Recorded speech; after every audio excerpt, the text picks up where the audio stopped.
même à des climato-sceptiques du style du président des États-Unis et du président de la Russie. Et on peut être honoré aujourd'hui, les Français, d'avoir un président de la République qui a remis haut les couleurs de la France au niveau européen et mondial. Je crois que c'est un vent nouveau avec l'Assemblée nationale renouvelée pour une très large majorité dans ce pays, de voir que quand même la France redevient un acteur important sur la scène internationale. Alors, j'avais l'habitude de dire qu'on commençait les années avec peu de visibilité. Je dirais l'inverse cette année. Rarement on aura commencé une nouvelle année avec autant d'enthousiasme, autant de visibilité. Quand on regarde aujourd'hui les prévisions de croissance au niveau national, l'INSEE nous donne 1,9, ce qui pour une fois nous met dans la moyenne européenne. Peut-être même cette année, on sera au-dessus de la moyenne européenne. Et surtout une prévision de chômage qui sera à la baisse, puisque le chômage devrait passer de 9,7 à 9,3 au niveau national. Et ça, c'est quand même de bonnes nouvelles. Bonne nouvelle aussi pour nous, au niveau local, au niveau de l'agglomération du Grand Rodez, au niveau de la ville aussi, puisque sur l'année 2017, mais aussi sur l'année 2016, sur les 2 dernières années, toutes les communes, je dis bien toutes les communes de l'agglomération gagnaient des habitants. Et il n'y a pas de réussite économique sans croissance de la population. Et on peut être fier aujourd'hui que l'agglomération, chaque année, gagne à peu près entre 800 et 1000 habitants, ce qui nous conforte dans notre leadership au niveau économique dans ce département. Autre bonne nouvelle pour Rodez, sur l'année 2017, le chômage a baissé de 2,14% selon les chiffres de Pôle emploi. Et là aussi, on est fiers. Et c'est aussi le résultat, je crois, de l'action qu'on mène, les entreprises et les collectivités, pour que dans ce département, il y ait de l'investissement. Et la politique économique qu'on s'est fixée au niveau de l'agglomération du Grand Rodez il y a 10 ans avec Jean-Philippe Sadoul, qui est vice-président en charge de l'économie, ça a été de développer nos facteurs de production. Ça a été de renforcer nos infrastructures, disons la densité de nos infrastructures, et aussi ça a été de développer notre appareil de formation. Je le dis parce qu'il n'y a pas de réussite sans politique bien tracée. Quand on dit qu'on a renforcé nos facteurs de production, on a investi 40 millions d'euros sur les parcs d'activité de l'agglomération de Rodez. Il y en a 14. On a, à la demande de l'entreprise Bosch, rénové totalement la zone, le parc d'activité de Cantarane. On a développé le parc d'activité d'Arsac. On a développé les Malquières. On a aménagé l'Estrégnol. On a fortement aménagé et développé la Gineste. On a créé Bel Air 4, qui est une zone économique, un parc d'activité d'intérêt régional, tout comme Cantarane. On a développé sur les Molinières, vous savez, quand vous arrivez dans l'agglomération, sur la commune de Luc-Primobe. On a développé et agrandi Arsac, puisqu'on a acheté, Jean-Philippe Sadoul et M. Albagnac ont acheté 23 hectares pour l'agglomération de Rodez pour l'agrandissement de la zone de Malan, pour faire l'équilibre nord-sud de l'agglomération en termes économiques, et sur laquelle on fera le parc des expositions à partir de 2019. On a enfin, je crois, grâce à ces investissements, soutenu la croissance de l'agglomération. 87 entreprises nouvelles se sont installées sur l'agglomération depuis 10 ans. 3000 emplois ont été créés, le taux de chômage est autour de 6,3, 6,4, ce qui place notre agglomération dans la strate où on est, dans les 3 premiers au niveau national. Moi, je remercie tous les élus de l'agglomération, tous les élus de la ville qui nous ont soutenus dans ce développement économique. Et le résultat, c'est aussi traduit dans le commerce du centre-ville. Aujourd'hui, l'agglomération du Grand Rodez a subventionné, aidé à la rénovation de 203 commerces. Et quand on compare la situation du commerce de Rodez il y a 10 ans, où on avait un taux de vacances à 23%, aujourd'hui il est à 8%. Ce qui a fait dire l'autre jour à l'ami de Stéphane, le ministre Mézard qui était à Rodez, qu'on était exemplaire au niveau national. Et d'ailleurs, tu m'as envoyé un texto quand tu étais à Paris le mercredi, où le ministre Mézard nous a cité un exemple de ce qu'il fallait faire en termes de rénovation urbaine. Donc, on a agi sur les facteurs de production, sur les parts d'activité, sur la création d'entreprises, sur les commerces. On a agi aussi depuis 10 ans avec le préfet Bouvier, il y a 10 ans, avec le président de région Martin Malvy, et avec Jean-Claude Luche, qui était président du département, pour débloquer le dossier de la RN 88, qui était bloqué depuis plusieurs décennies, et notamment depuis le SIAD demande de 1993. Et on pourra avoir l'heureuse surprise en juin 2019 de voir la RN 88 arriver jusqu'à Rodez. Moi, je remercie le préfet Bouvier qui nous a beaucoup aidés. Je remercie Martin Malvy, je remercie Jean-Claude de s'être engagé. En tous les cas, on est très content pour le développement économique de l'Aveyron et de l'agglomération que cette infrastructure soit enfin réalisée. Reste quand même beaucoup de travail sur la rocade de Rodez, même si on a fait inscrire avec le président Malvy 192 millions d'euros au contrat de plan État-région, plus 10 millions sur la rocade de Rodez. Il va falloir, Madame la Préfète, qu'on ait 35 millions de plus pour réaliser la mise en dénivelé des giratoires. Vous savez, quand vous venez à des vœux, c'est aussi, nous on vous en fait des vœux et des demandes. On souhaite quand même que tout se passe bien pour la rocade de Rodez. Donc il va falloir faire inscrire soit dans la clause de revoyure, soit dans le prochain contrat de plan État-région, 35 millions pour la rocade de Rodez, et aussi avoir une programmation pour Rodez-Séverac. Alors, j'entends souvent des commentaires en disant « oui, mais il faut faire le grand contournement ».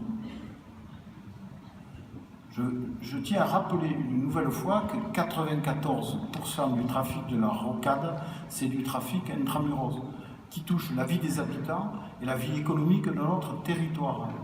Et que le grand contournement de Rodez, même si on avait les moyens de le faire, ne réglera pas les problèmes de circulation sur la rocade de Rodez. Et à des heures importantes aujourd'hui, notamment au giratoire de Saint-Félix, vous avez aujourd'hui 35 000 véhicules qui passent. Et avec l'augmentation du trafic de 2 à 3% par an, et bien dans quelques temps, ça sera totalement bouché, même si encore à certaines horaires, on passe très bien. Mais quand vous descendez sur la rocade à 8h du matin jusqu'à 9h, et le soir de 16h à 18h, 18h30, c'est très difficile de faire la primobe au nez de château, voire Sévazan. Donc il faut absolument mettre en dénivelé ces giratoires. Tout ne sera pas fini quand on aura fait ces giratoires, puisqu'il restera la descente d'Olems, qui est pas en 2 fois 2 voies, il restera le pont de Saint-Cloud, il restera le pont SNCF qu'il faudra réaliser, et là aussi il faudra des financements. Et certains disent, oui mais la pollution, c'est pas bien de faire des rocades. Toutes les grandes villes ont fait des rocades. Regardez Albi, ils n'ont pas eu le débat qu'on a eu en Aveyron entre opposer la rocade et le grand contournement. Albi, tous les élus, même s'ils n'étaient pas du même bord politique, mairie, agglomération, département, ils se sont mis d'accord et ils ont financé la rocade qui est finie et elle est énormément protégée sur le bruit et la pollution.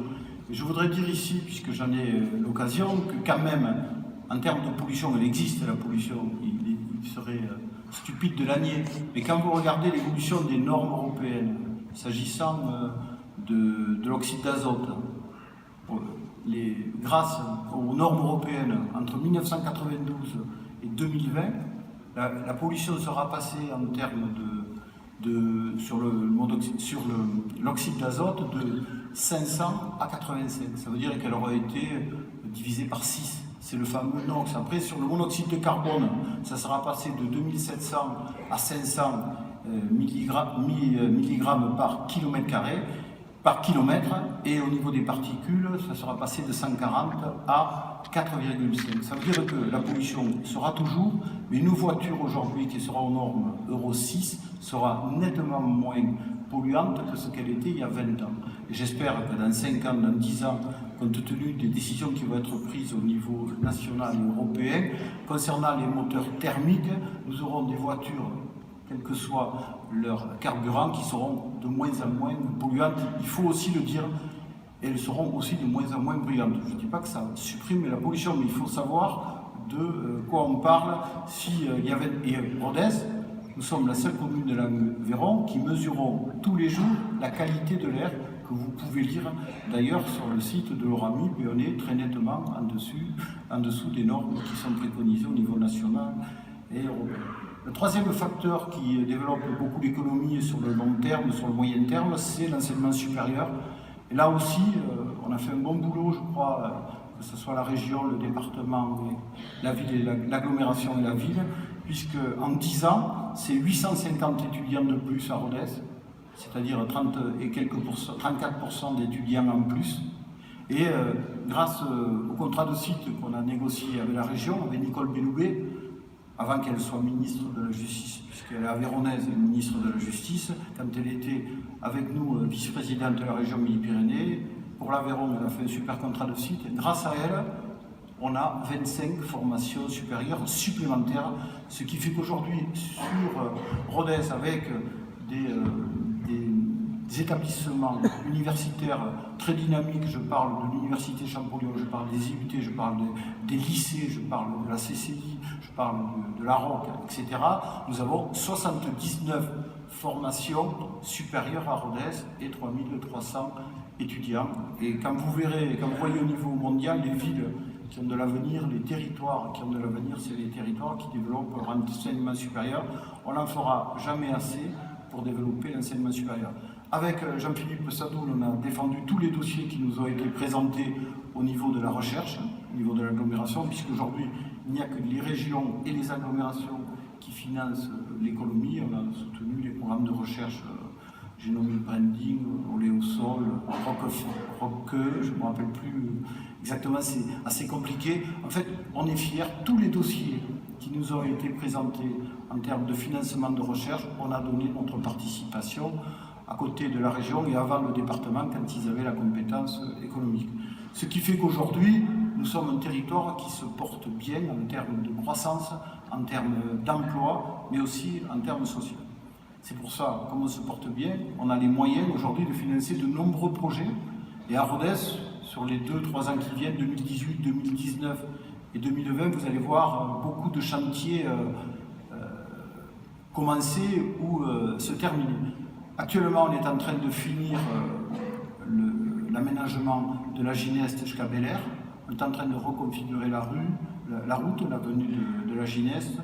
On fait une voie paysagère, un espace paysager, assez large d'ailleurs, pour qu'il aménage bien le quartier. On fait une circulation douce. On a fait aussi des aménagements de sécurité que les habitants de Bel-Air attendaient depuis 40 ans, le long de la RED 840. Et ce sont des aménagements, comme je le disais, qui étaient très attendus par la population de ces quartiers en termes de sécurité. Mais aussi, ça va être un embellissement du quartier. Aujourd'hui, on a commencé mardi un grand projet de rénovation de Saint-Éloi-Ramadier. On avait déjà fait le stade le Polonia en synthétique. On avait déjà fait 3 giratoires sur l'avenue du 8 mai. Aujourd'hui, on vient de finir le giratoire à l'intersection de la rue du 8 mai et du maréchal Joffre. On avait déjà commencé la rénovation de beaucoup d'immeubles de logements sociaux avec l'Office public de l'habitat. Par exemple, sur l'ensemble des logements, on a refait toutes les chaudières à condensation.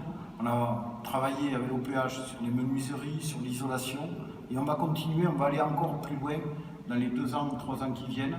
L'objectif, c'est de démolir une des tours qui est à Saint-Éloi de 9 étages l'année prochaine. Et pour cela, on va construire une résidence niveau R+3 en face du centre principal de secours. De l'autre côté, sur l'esplanade, on va reconstruire entièrement l'école Paul Ramadier, dont les jeunes jouaient tout à l'heure. Je pense que c'est le minimum. Et si le conseil municipal suit la proposition de Jean-Michel Cosson et Serge Bory, on appellera cette école Simone Veil, puisqu'elle est décédée cette année. Je crois qu'il n'y aura pas de plus beau nom pour une école de quartier que de s'appeler Simone Veil. On va aussi sur ce quartier, on a commencé ce mardi la rénovation du boulevard Paul Ramadier, du giratoire de Saint-Éloi jusqu'au bas de la rue de Montcalm. Là aussi, comme on a fait avenue Victor Hugo, comme on a fait aujourd'hui avenue de la Gineste, on refait la route, on la rétrécit pour la reconfigurer pour qu'il y ait davantage de sécurité. On fait un espace paysager, de la circulation douce. Et en fait, on fait aussi aujourd'hui à Saint-Éloi un multi-accueil. Et bien sûr, on va faire appliquer le contrat de plan État-région et on va reconstruire l'université, la déplacer de Burlou à Saint-Éloi et on fera la mutualisation entre l'IUT et, comme nous l'a demandé l'État, et l'université Champollion. Ça veut dire que dans les 3 ans qui viennent, 4 ans qui viennent, mais plutôt 3 ans, c'est pas moins de 40 millions d'euros d'argent public qui seront investis sur ce site de Saint-Éloi-Ramadier avec des participations État sur le contrat de plan pour l'université, des participations importantes de la région, des participations du département aussi, des participations de l'agglomération importantes, des participations de la ville et des participations de l'Office public de l'habitat de Rodez. C'est comme ça que j'espère que tout ce quartier sera au même standard en 2020 que l'ensemble des quartiers de Rodez. C'est le moins qu'on doit aux habitants de ce quartier. Et je suis fier que l'ensemble des élus de la ville et de l'agglomération ait validé l'ensemble de ces projets. Ensuite, on va rénover le faubourg. On a été freiné cette année dans la construction de la maison de santé pluridisciplinaire qu'on va installer sur la place du Sacré-Cœur. On a déjà réalisé 3 chantiers, je vous les rappelle, le giratoire de la Croix-Grande, on a rénové l'église du Sacré-Cœur. Monseigneur, j'ai oublié tout à l'heure de vous remercier d'être présent. On a rénové en 3 étapes l'église du Sacré-Cœur. Première étape, ça a été, on a mis hors d'eau, on a refait le toit. Deuxième étape, on a refait le chauffage et l'éclairage parce que les églises sont propriété de la commune.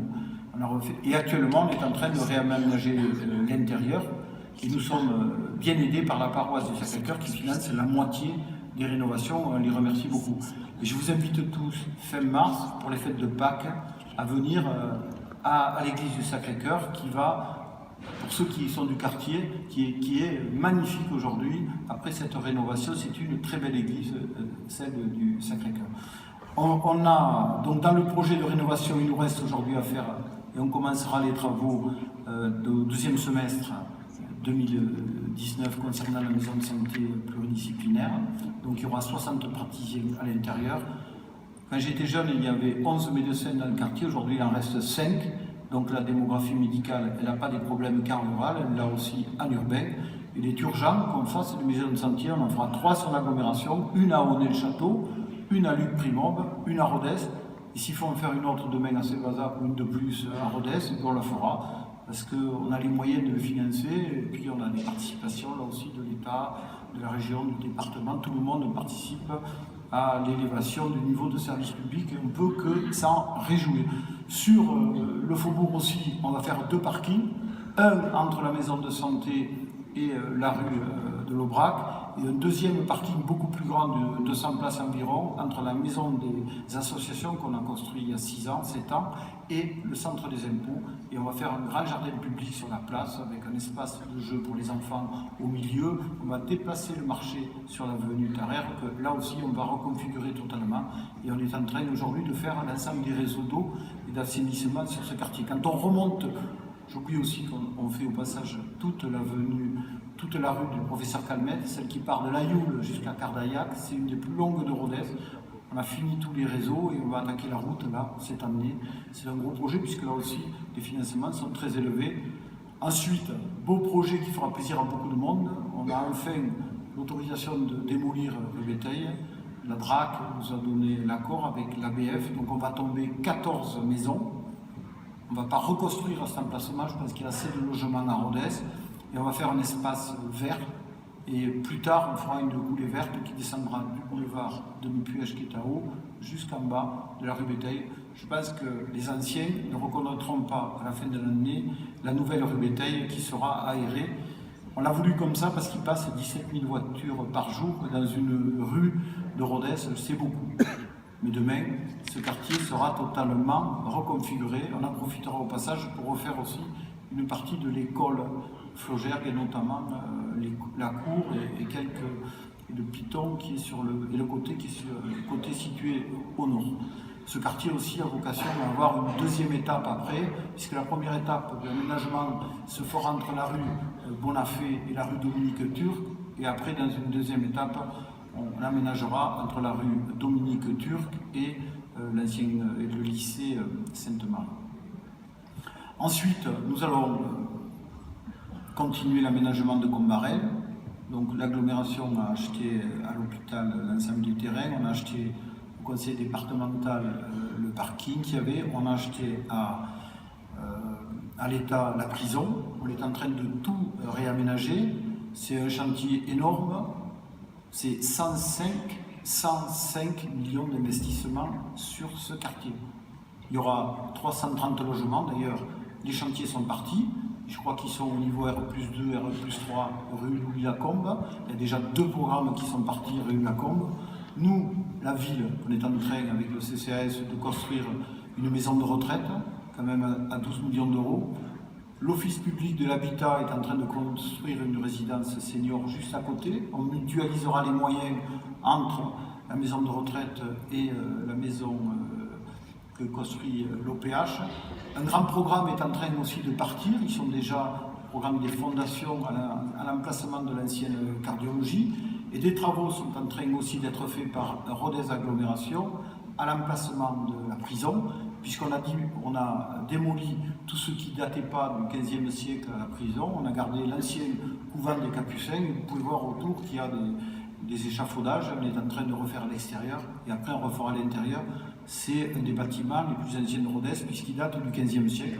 Et devant, on va faire un grand parvis et un jardin qui correspond au couvent des Capucins. Et je pense que quand cet aménagement sera terminé, ce sera tout un quartier de Rodez qui va être très important dans le positionnement de la ville. Je le dis, c'est bon pour les entreprises, 105 millions d'investissements, à peu près à parité entre le privé, un peu plus de 50 millions, et 50 millions aussi pour le public à partager entre l'agglomération, la ville, le CCAS et l'Office public de l'habitat. Je crois que c'est bon pour l'économie, c'est bon pour l'emploi et c'est bon pour le social.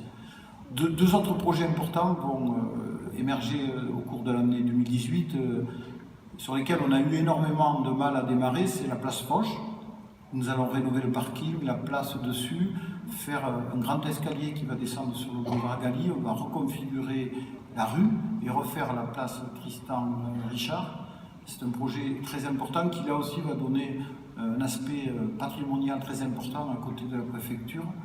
C'est un projet que nous avons eu énormément de mal à concrétiser. Ensuite, la fameuse place de la Cité. Là aussi, c'est beaucoup plus compliqué à faire que, par exemple, l'investissement de 100 millions sur Combarel, puisqu'à la place de la Cité, il faut faire coïncider la continuité du marché et la rénovation de la place. Et c'est très difficile. Et les exigences de l'ABF, qui sont de bonnes exigences en termes de cohérence architecturale, un cadre de référence de cohérence qui soit compatible avec le patrimoine historique de la ville et notamment la cathédrale. Ça veut dire que le dallage, les pierres qu'on va mettre, il faut qu'elles ne soient pas trop poreuses, tout en supportant le marché et qu'elles correspondent un peu de chaleur. Alors, on est en train aujourd'hui de lancer un concours d'architectes et on verra bien le résultat. En tous les cas, l'ABF est avec nous sur ce dossier qui devrait être terminé au plus tard au printemps 2019. Mais ce n'est pas si simple que ça, avoir une pierre qui soit compatible avec le marché, mais comme tous les élus, je pense que toute la population de Rodez veut garder le marché, ce qui est une bonne chose, il faudra qu'on trouve la solution à ce problème et on demandera aux architectes de nous trouver les solutions. Enfin, je voudrais aller un peu plus vite en disant tout ce qu'on a fait dans d'autres secteurs, très brièvement. Donc au niveau de l'éducation, vous le savez, on est repassé à la semaine de 4 jours. Je pense qu'il y a beaucoup de communes qui sont en train d'y repasser. On l'a fait à la demande des parents d'élèves, des conseils d'école, de nos personnels à nous, mais aussi grâce à l'accord de l'inspecteur d'académie. Dans le domaine de l'éducation, on a déjà reconstruit 2 groupes scolaires, c'est-à-dire les maternelles et les alimentaires à Calcomier-Bourran, à Saint-Félix. On va refaire entièrement le groupe scolaire aussi de Saint-Éloi à Ramadier, élémentaire et maternelle. Dans le domaine scolaire, on a mis en place les classes CHAM, c'est très important, la gratuité des garderies. On a mis en place le soutien scolaire gratuit aussi au niveau de toutes les écoles grâce à l'association des étudiants et en partenariat avec eux. Et on est très fiers aujourd'hui que depuis 10 ans, malgré une démographie au niveau de la jeunesse qui est pas exceptionnelle, on a réussi à maintenir l'ensemble des élèves dans les écoles de Rodez, même si on a fermé l'école Fabier et fermé l'école Paul Girard. On a exactement le même nombre d'élèves qu'il y a 10 ans, sauf qu'avec des écoles nouvelles on fait énormément d'économies de fonctionnement, notamment des économies en termes d'énergie. Les conditions de travail pour les enseignants et pour les élèves n'ont rien à voir avec ce qu'elles étaient il y a 10 ans, quand ces écoles étaient en préfabriqué et que ça restait comme ça depuis une trentaine d'années. En tous les cas, dans ce secteur-là, on est fiers du travail qu'on a fait. Un mot, je vais passer rapidement sur la culture, puisque le film a développé culture et patrimoine. Seulement dire que le musée Soulages est quelque chose d'important pour nous. La réussite va au-delà de nos espérances. Aujourd'hui, on fait en gros 150 000 entrées par an dans ce musée. Ça reste un moteur, un acteur, une vitrine pour l'agglomération de Rodez.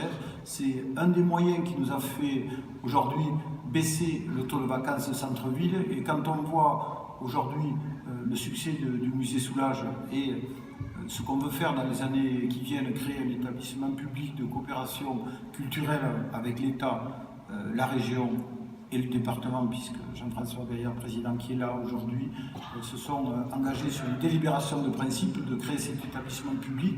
Je pense que cet établissement public demain, concernant le musée, il aura plus de moyens et plus d'autonomie pour bien fonctionner au service du développement de la culture et de l'attractivité du territoire en termes de tourisme. Le musée, c'est 150 000 entrées. Le multiplex qu'on a créé à côté, c'est 340 000 entrées. Je lisais ce matin que la cathédrale, à fin novembre, c'est-à-dire 11 mois, c'était aussi 340 000 entrées. Je souhaite que dans les années qui viennent, on doit faire une réunion la semaine prochaine, et on rénove aussi l'intérieur de la cathédrale. La ville de Rodez y prendra toute sa part. L'agglomération aussi. Je pense que la cathédrale de Rodez, qui n'a pas eu de rénovation intérieure depuis des siècles, depuis son origine, ça sera une très bonne chose. Quand on voit au niveau national et européen les cathédrales qui ont été rénovées à l'intérieur, je pense que dans 3 ans, 4 ans, on sera fiers de la rénovation intérieure de la cathédrale de Rodez. Même si là, ce n'est pas une compétence de la commune, mais une compétence de l'État. N'empêche que si on veut que cette cathédrale soit belle et qu'elle attire davantage de touristes ici sur notre territoire, il faut absolument qu'on engage là aussi la rénovation. Alors je pense qu'il y en a quelques-uns d'entre vous qui disent mais ça va nous coûter cher en termes d'impôts, tous ces projets de rénovation. Mais je peux vous dire que cette année, 2018, la taxe d'habitation va baisser de 5%. Et c'est la première fois, on va être les seuls sur la région à baisser cela. Et on n'empruntera pas un centime pour réaliser tous ces projets. L'ensemble de ces projets seront financés sur les budgets existants. Et la dette de la ville de Rodez, depuis qu'on est en responsabilité, a été divisée par 2. Quand on est arrivé, il y avait 23 millions, aujourd'hui 11 millions. À la fin 2019, il y aura autour de 9 millions seulement de dettes, ce qui est rien du tout, puisque quand on se positionne sur la grande région, on est la ville qui est la moins endettée. Donc tous ces projets seront financés par la capacité d'autofinancement, la marge nette de la ville, et on est très fiers aussi que tout ça se fasse dans la plus pure gestion que nous menons depuis que nous sommes en responsabilité tous ici. Notre leitmotiv, ça a été de supprimer toutes les dépenses inutiles de la ville de Rodez. Et il y en avait quelques-unes comme il y en a un peu partout dans notre pays. Enfin, je voudrais dire un mot sur la sécurité. Même si la France n'est pas dans le même état qu'en 2016 et 2017 avec des attentats terroristes, moi je voudrais remercier l'ensemble des forces de l'ordre avec qui on travaille très bien. Monsieur Torres, directeur départemental de la sécurité, la gendarmerie, monsieur le colonel que j'ai vu tout à l'heure, les pompiers, j'ai vu les 2 colonels qui étaient présents tout à l'heure. Je voudrais les remercier parce qu'on travaille toute l'année avec eux et ils font un excellent service public sur place. J'espère qu'on arrivera, madame la préfète, à refaire le commissariat de Rodez dans les 2 ans qui viennent. On a quelques idées, on va y travailler avec la sous-préfète de Rodez. En tous les cas, je voudrais les remercier. Je voulais aussi vous dévoiler, parce qu'on l'a gardé longtemps sous silence, il y a déjà 107 caméras de vidéoprotection à Rodez. Quand vous allez dans un parking à Rodez, vous êtes sécurisé. Au parking Foch, il y a 16 caméras. Au parking des Jacobins, il y a 19 caméras.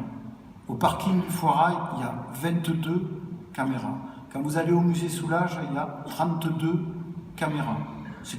Il y en a après quelques-unes au niveau de la préfecture, je crois qu'il y en a 5. Les dernières sont sur la sécurisation de l'eau, sur l'usine de la Boissonnade et quelques points importants à Rodez.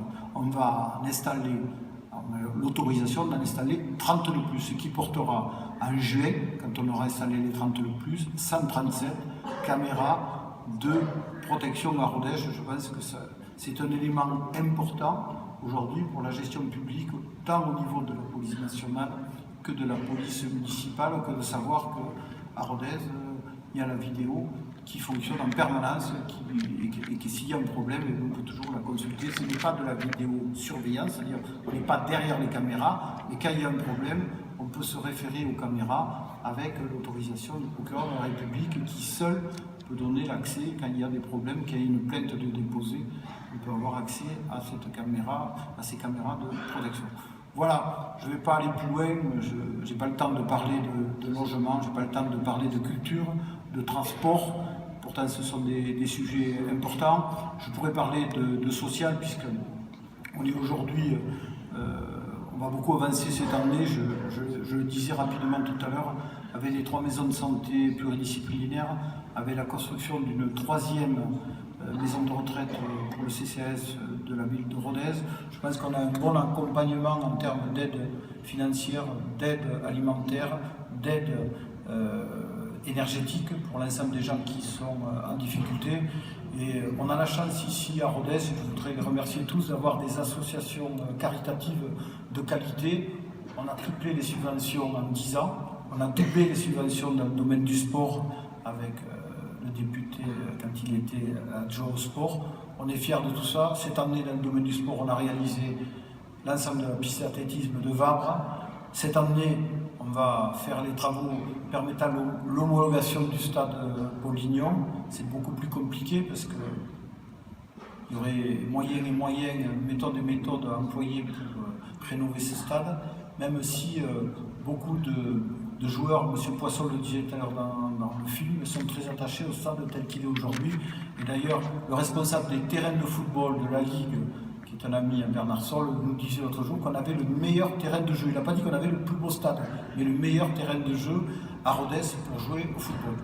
Voilà, je voulais vous remercier tous, remercier bien sûr toutes les associations qui participent pleinement à la vie locale, les associations sociales, les associations sportives, les associations culturelles. Remercier les comités de quartier qui sont présents aujourd'hui, les 8 comités de quartier. Remercier le Conseil des aînés, son président, M. Palis, qui est là aussi. Vous remerciez vous, Madame la Préfète, vous, les élus, d'être venus ici. Et je vous invite tous à partager le pot de l'amitié. Bonne année à tous, et bonne réussite et bonheur à tous.